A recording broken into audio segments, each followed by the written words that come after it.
দেশে অনলাইন ভিত্তিক সরকারি কেনাকাটায় শীর্ষ ১০ মন্ত্রণালয়ের শীর্ষ ৫ ভাগ ঠিকাদার পেয়েছেন চুক্তিমূল্যের প্রায় ৬২% অর্থ। ট্রান্সপারেন্সি ইন্টারন্যাশনাল বাংলাদেশ টিআইবির এক প্রতিবেদনে এ তথ্য উঠে এসেছে, যেখানে বলা হয়েছে প্রায় ১২ বছরেও অনলাইন ভিত্তিক সরকারি ক্রয় কার্য বাস্তবায়নে সুষ্ঠু প্রতিযোগিতার পরিবেশ তৈরি করা যায়নি। সম্রাট আনোয়ারের রিপোর্টে দেখুন বিস্তারিত। অনলাইন ভিত্তিক সরকারি কেনাকাটায় বাজার দখল, যোগসাজশ এবং রাজনৈতিক প্রভাব শীর্ষক প্রতিবেদন প্রকাশ করল ট্রান্সপারেন্সি ইন্টারন্যাশনাল বাংলাদেশ টিআইবি। আধেয় হিসেবে যেখানে সরকারি তথ্য ভাণ্ডার থেকে প্রাপ্ত তথ্যই কেবল বিশ্লেষণ করার কথা জানানো হয়েছে। যে আমরা এটা একটা পেঁয়াজের খোসা ছড়ানোর মতো কাজ করি। রিপোর্টে বলা হয়েছে ইজিপি বাস্তবায়নের পর ২০১২ থেকে ২০২৪ এই এক যুগে অনলাইন ভিত্তিক সরকারি কেনাকাটায় প্রায় ৫,৯৭,০০০ কোটি টাকা খরচ হয়েছে, যেখানে দরপত্র মূল্য সর্বোচ্চ রয়েছে ৮৮১ কোটি টাকা।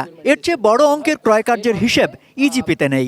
সর্বোচ্চ কন্ট্রাক্ট ভ্যালু যেটি ৮৮১ কোটি টাকা দরপত্র তারা নিয়েছে। রিপোর্টে আরো বলা হয়েছে শীর্ষ ৫% ঠিকাদারের কাজের হিস্সা প্রতি বছরই বেড়েছে। তাদের পকেটেই গেছে স্থানীয় সরকার, সড়ক পরিবহন, পানি সম্পদ, শিক্ষাসহ শীর্ষ ১০ মন্ত্রণালয়ের কাজের চুক্তিমূল্যের প্রায় ৬২% অর্থ। জেনেক্সে শিফট করো, লাইফকে লিফট করো।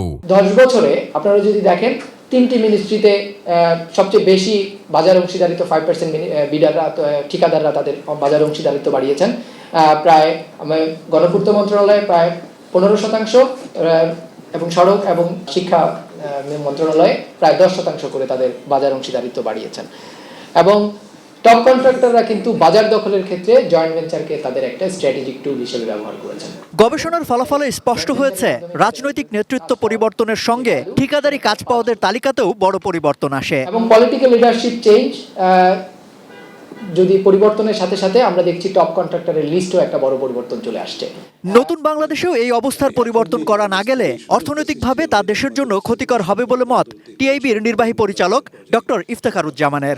বৈষম্যবিরোধী আন্দোলনের যে সুযোগ সৃষ্টি করা হয়েছে তার মাধ্যমে নতুন বাংলাদেশ সেই জায়গায় এই যে নিয়ন্ত্রণ প্রক্রিয়া সেটা যদি আইনি এবং প্রাতিষ্ঠানিক কাঠামোতে সংস্কারের মাধ্যমে যদি পরিবর্তন করা না যায় তাহলে সেই একই ধারা কি অব্যাহত থাকবে কিনা, যে হাত বদল হবে শুধু নিয়ন্ত্রণ অব্যাহত থাকবে, এটি কিন্তু আমরা চাই না। পরিস্থিতির উত্তরণে ঠিকাদারদের ব্যক্তি ও যৌথ মালিকানার প্রতিষ্ঠানগুলোর জন্য মার্কেট শেয়ার নির্ধারণ ব্যবস্থা সহ বেশ কিছু সুপারিশও করা হয়েছে প্রতিবেদনে। যে একজন কন্ট্রাক্টর কত পরিমাণ কাজ নিতে পারবেন একটি মন্ত্রণালয়ের, সেক্ষেত্রে। সম্রাট আনোয়ার, এটিএন নিউজ, ঢাকা।